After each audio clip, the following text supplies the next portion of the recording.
Hey there, I'm Desi and I'm the founder of Fashion Insiders.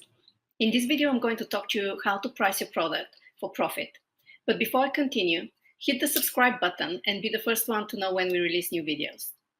Now, in fashion, pricing your profit is paramount to success. If you are not selling enough products and selling them with profit, then your business will stagnate. You won't have enough money to reinvest into the business and to grow. In order to price your product correctly, in today's day and age, when we have so many multiple ways of selling our product, it's really important at the beginning to make a decision which way you're going to go sale-wise. Will you be wholesaling or will you be selling exclusively and directly to the consumer yourself? And of course, you can do both. So let's look at if you're selling directly to the consumer. Now, if you're selling directly to the consumer, you will be cutting out the wholesalers, and therefore from the cost to the end, the sale price, the margin and the money that you will be collecting will be for you. There would not necessarily be profit, but there would be money that you would be keeping. You would not have to give to anyone else. So what is very standard in the industry is that people, designers or brands, when they have the cost product, and cost, just a reminder, is the cost of the product plus any packaging, any admin costs, everything that really is contributing as a cost to the make of the product comes as is classed as cost of product. So if you take that cost and you multiply it 3 or 4 times, that should give you the retail price at which you should be selling directly to your consumer. That would allow for some of it to remain as profit to you, to pay yourself, pay your staff, or reinvest in the business. And the rest of it will go to cover expenses of running the business and of making the product.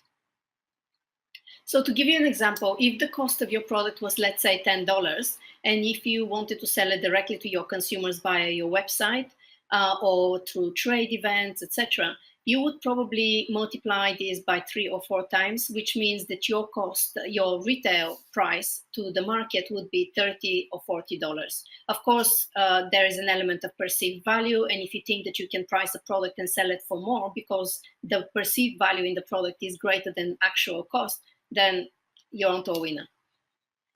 Now, the second way of pricing your product is to price it for wholesale. Wholesale is the method of retailing your product that basically means you're selling it to a buyer who either is employed by or has their own boutique, and they would then in turn retail it to the end consumers. Now, to do this accurately, again, you should take your cost product, the cost of the product, and perhaps double it. I often suggest that you should just double it to begin with. And then that price would give you your cost price. When you double it, the price that you would get would be your wholesale price. This would be the price at which you will be selling to the buyers. The buyer, in turn, will buy your product at that price, and they would most probably multiply it anything between 2 times to 3 times, depending on the type of product they're buying, depending on the size and type of business they are. The money that between the cost of the product that you had worked out and the wholesale price at which you sell is the money that you keep as a business. That would cover some of your expenses as well as potentially be your profit.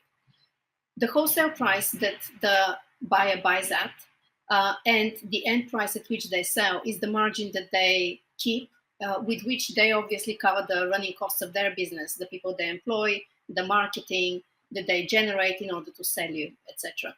Now, the bigger the brand, the bigger the shop to which you sell, the bigger margin they would be looking to buy, to put on.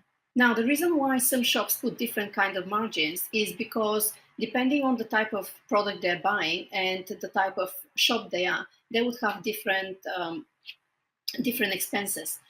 They would perhaps have a bigger team, they would have a bigger name to cater to, they would have potentially be investing in bigger marketing budgets, etc. And that is the difference why some boutiques will put perhaps 2.75, 2.8 as a markup on, let's say, garments, and then larger chains, big retailers like, let's say, Selfridges, Nordstrom, etc., they would be putting a markup of potentially around 3 because they would be looking to put more into marketing. They have a bigger name with, and they just basically need more. As I mentioned, different boutiques and different types of retailers will put a different margin. So it really is best that you find out what is the different margins that the different retailers and boutiques operate and add on to the wholesale price they buy at.